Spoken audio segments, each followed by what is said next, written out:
नमस्कार दोस्तों, मैं रूपचंद पटेल यूट्यूब चैनल गणित मासाब से।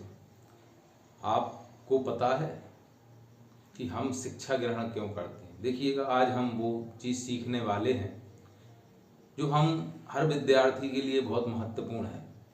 तो मैं उन सभी विद्यार्थी जो हैं, जो हमारे देश का भविष्य ही नहीं, हमारे देश का कल है, हमारे परिवार का कल है, हमारे भाई बहन, माता पिता, दादा दादी, नाना नानी, सभी रिश्तों के, परिवार के, समाज के बहुत बड़े भविष्य हैं। मैं उनसे एक ही अपील करना चाहता हूँ कि आपने कभी सोचा है कि हम शिक्षा ग्रहण क्यों कर रहे हैं और शिक्षा क्या है? शिक्षा एक पुस्तकीय ज्ञान नहीं है।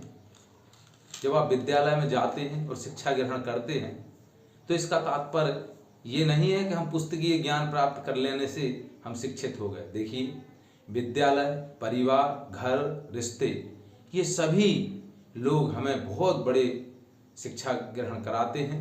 हमारा विद्यालय हमारा भविष्य बनाते हैं, परिवार हमें संस्कार देते हैं, माता पिता हमें बहुत ही बड़ी एक जिम्मेदार पद पे भेजने के लिए हमें प्रेरणादायी ज्ञान देते हैं कि आप विद्यालय जाएं, पढ़ें। तो मैं सभी विद्यार्थियों से यही कहना चाहूँगा कि आपके माता पिता आपसे क्या चाहते हैं? क्या चाहते हैं बताइएगा। आपके माता पिता केवल और केवल आपसे यही चाहते हैं कि आप अच्छे अंक प्राप्त करके हमें गौरवान्वित करें।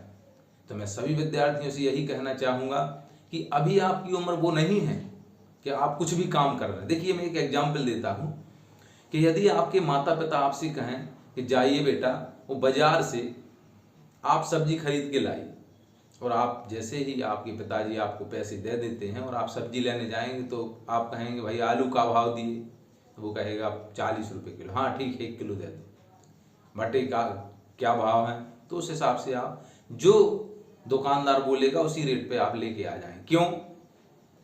क्योंकि वो पैसा जो आपने लिया है वो आपने खुद नहीं कमाया है, आपको वो पिताजी ने, माताजी ने आपके हाथ में दिया था कि आप क्या करेंगे, इसकी सामग्री लाएंगे। लेकिन जिस दिन वो 100 रुपये आप अपनी मेहनत से कमा के लाएंगे, उस दिन आप सब्जी भी मोल भाव कर करके, यदि 2 रुपये भी कम होते हैं तो आप करेंगे। क्यों? क्योंकि वो मैंने मेहनत की कमाई की है।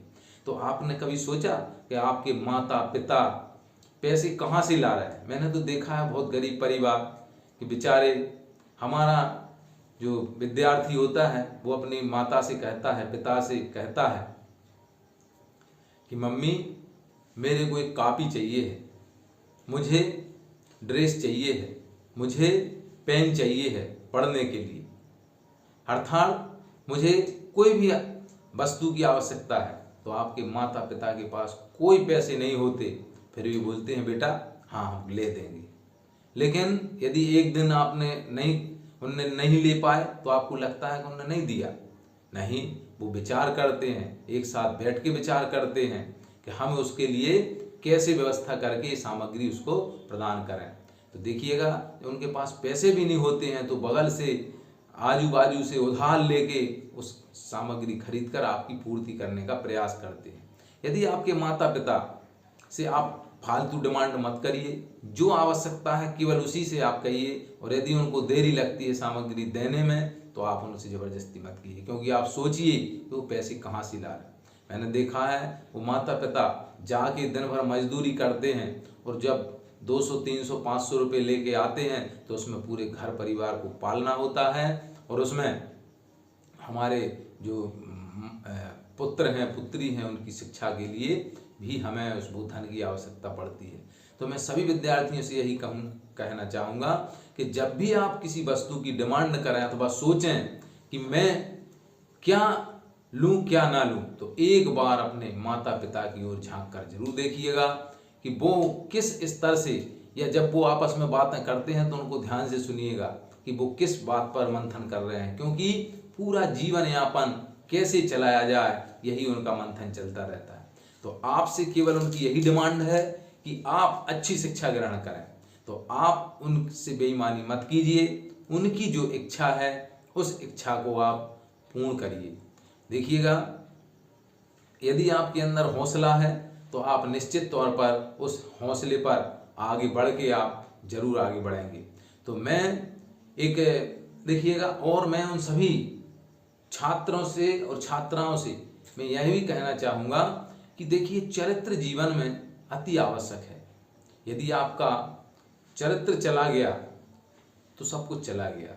तो इस चरित्र को मैं एक उदाहरण के माध्यम से आपको बताना चाहूँगा कि देखिएगा कि हम जब गणित पढ़ते हैं तो देखिएगा, आप सभी को पता है कि गणित के माध्यम से हम कैसे समझें कि हमें इस चरित्र क्या है।